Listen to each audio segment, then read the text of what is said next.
about the way she smiles when she turns and looks at me.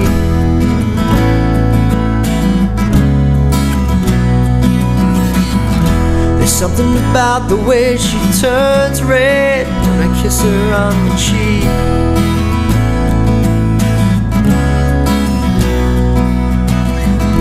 Something about this blue-eyed girl I can't put my finger on.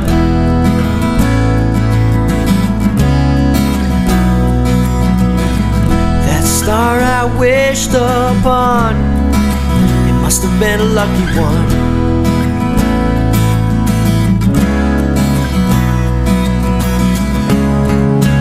And she moves in such a way.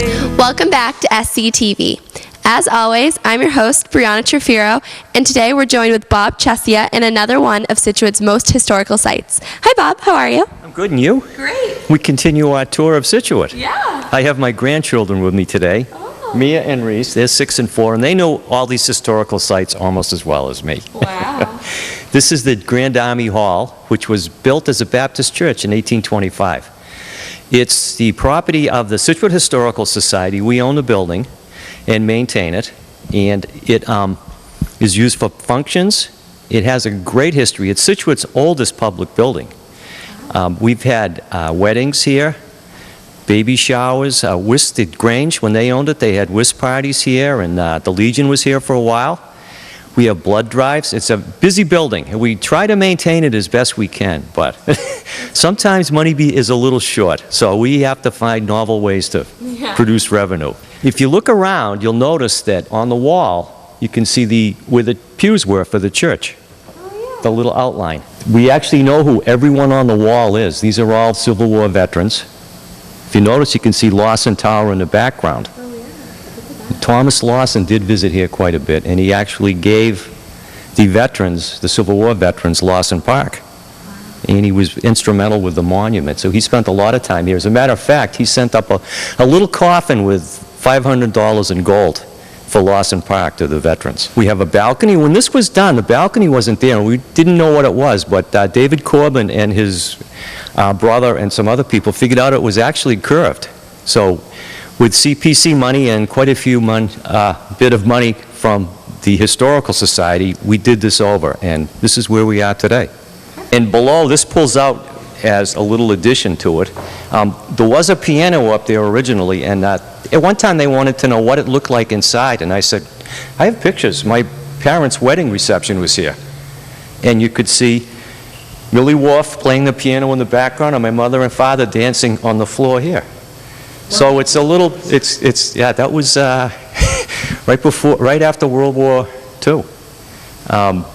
My grandmother used to play whist here with the Grange, and their mother had her baby shower here. So it's sentimental to me, absolutely. Then if you look on the wall, you can actually see the white where the pews were for the church when it was a Baptist church. It was built by Ziba Cushing for the Baptists, and they moved to, I think they moved to the new church because there was too many members at one time. And then it passed down from organization to organization, and this Historical Society finally purchased it from the town, and that's when we began our reconstruction. It was in real bad shape. Over and over I keep dreaming, and there's something about this girl I know.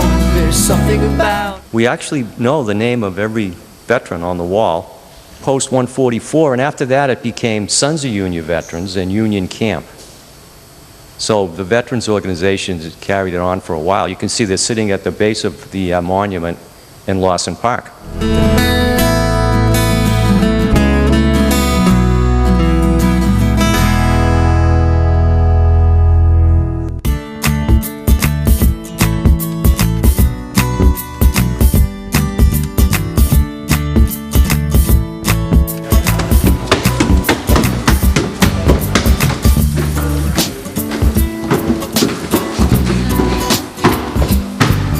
Over here is the church window. There's actually another one up in the upstairs room in the back, way up in the attic. Yeah, well, we try to keep it so you can see a little bit of what it's like. So that was in 1825.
Okay, continuing our tour. Now we're in Lawson Park with Lawson's 3 elephants. 3 was his lucky number. Elephants he thought were lucky, and he always thought it was lucky if their trunks were up. At one time, this was a bird bath in one of his gardens on the estate. And when this became a park, he donated that to the town along with elm trees that went all around, and he had Olmsted's son landscape it. So it was quite a gift to the town, but it was quite a battle because he got it from the town in 1902, and with the provision that he would make some type of monument for the Civil War veterans. Well, his wife passed away, he put it off, the town finally, some people in the town, I guess they didn't like Lawson because they were jealous of him, they wanted to take this property by eminent domain. So he told them they could have it for $30,000 and not a cent less. And the town didn't want to buy it. So they tried to take it by eminent domain, and he basically told them in his flowery prose that hell would be encrusted with a congealed mass of frozen atmosphere before he eminently D-O-U-G-H, mained this to the town. So he went up to the GAR Hall and he gave the deed to the veterans of the Civil War with the stipulation they could not give it to the town for less than $30,000. And he gave them a coffin, like I said, with $500 in gold coins for the monument. Now that was another battle, the monument. When we go up to the monument, I'll tell you a little bit about that. So some of our viewers may remember that this fountain was actually a little larger back in the day, so maybe you could tell us more about that. Yes, this was actually a pond. You can see the concrete on the outside full of water. It was probably maybe 3 feet deep with the elephants in it. And what would happen typically when the senior class graduated, they would come out and paint bikinis on the elephants. And my father's job was to paint the elephants and get rid of the bikinis. So he put his little boat out here and he would repaint the elephants. Gray. When we landed on the moon, all the elephants had the name of the astronauts painted on them. I actually have a picture of it. Which is pretty cool. Yeah, so I mean it was, you know, a little prank, but it didn't do very much damage. And on occasion, people would steal an elephant. So there'd be an elephant missing, and you know, it would show up at a junkyard, and everyone knew what it was. They knew it wasn't scrap, so it would end up back in Scituate. But I think sometimes it was just taken as a prank and brought back. So tell us a little bit about where we're standing right now.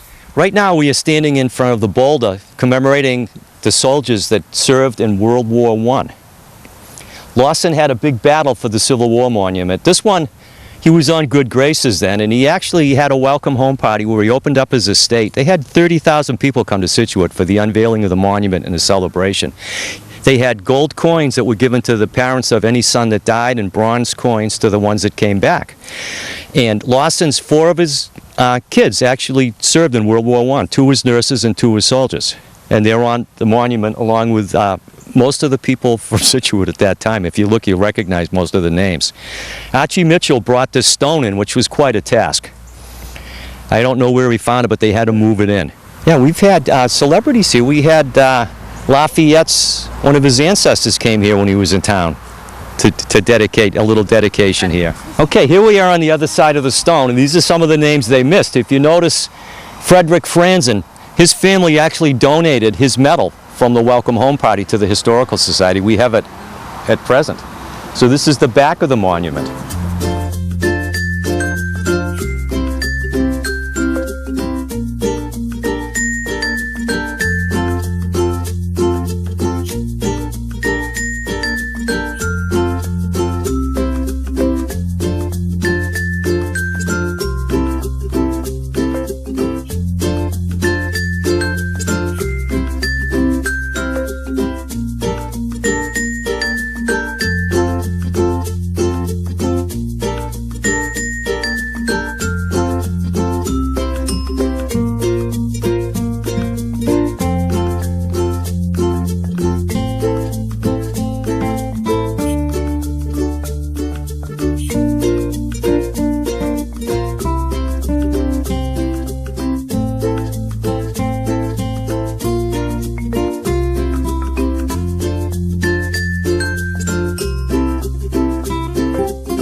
So if you want to talk to us a little bit about where we are now and what the importance of this place is.